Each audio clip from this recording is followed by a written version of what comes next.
Hi, family, friends, beautiful people. Let me welcome you to the 21st edition of the Corona Chronicles, entitled Protest Part 2. Why did I physically join the protest in London on the 7th of June 2020? Why? Well, there were a few reasons why, and I'm speaking from the heart here. Firstly, and these are random reasons, I'm not listing them in order of importance. My daughter and her friend were going to protest. She has just finished university, waiting on graduation, and she, as most of these young people, are in tune with the matters that are of the day, the things that are of the day, the things that are actually trending. And so she decided that this was a just cause and she was going.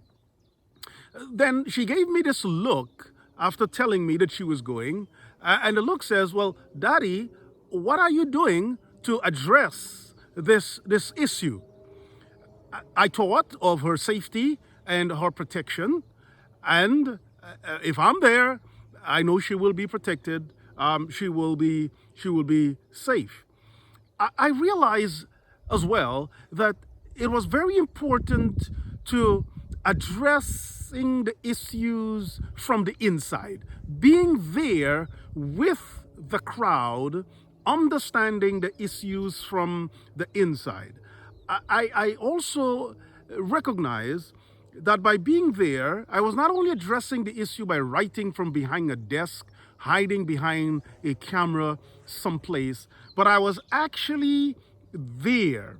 I wanted to hear the chants. I wanted to see the banners and the posters. And I wanted to have the visual of people's inner pain, see the messages portrayed, experience the various causes that the people were protesting for, speak to the young people about their experiences, and really assess from the inside whether change was possible. Stop being far away from the issues. I wanted to be there, to understand that, yes, I'm heading to an older age now, but my children, my children, my nieces and nephews in America and around and wherever I have family, the younger ones will be affected by these issues. As I was there in that protest, I understood the pain. I understood the suffering. I saw the banners. I saw the visuals. You know, Pastor Stephen Holbert, one of my colleagues in ministry, who is white, he wrote something that is there on Facebook. You can see it. And this, for me, sums up this issue. He says, "I don't have skin in this fight, literally, because obviously he is white." He says, "I'm Caucasian. I'm not emotionally tied to the oppression that has blown up after years and years. I have no idea what life is like while black, what school is like while black, what my street is like while black, what work is like while black, what shopping is like while black, what driving is like while black. As a human, I cannot stand by as my brother or my sister is stepped on. As a Christian who follows Jesus, I cannot help but see the image of God in my brother or my sister. So when someone is murdered, and today's story is #George Floyd, I must say something even though I am not tied to this life experience, and my privilege prevents me from being so. Lastly, he says, all lives matter. But at this time, black lives are hurting and their pain is not up for debate. And so we join in solidarity in how black lives matter because some seem to think they don't.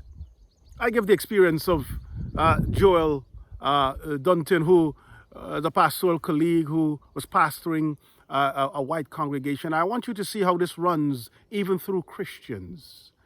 And he was called, while addressing an issue, he was called by a parishioner, white parishioner, a black bastard. Now, you see, there are many people who advocate that we should be silent on these matters. And in that case, we prefer to use someone else's sacrifice and reap the rewards from that sacrifice.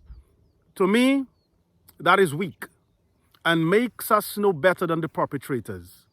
Standing up for the principle of justice allows us to constantly re-evaluate our own moral and spiritual values. But this is what Luke 11:42 says. Jesus speaking, he says, "But woe to you, Pharisees, for you tithe mint and rue and every herb, and neglect justice and the love of God. These you ought to have done without neglecting the others, as we prepare for the second coming of Jesus Christ." Let us bear in mind a parable that Jesus spoke in Luke 19:13, when he says that we need to occupy until he comes. In other words, do whatever we can to help humanity in a practical way as we prepare for the second coming of Jesus Christ. God bless you, and I hope you're prepared for his coming.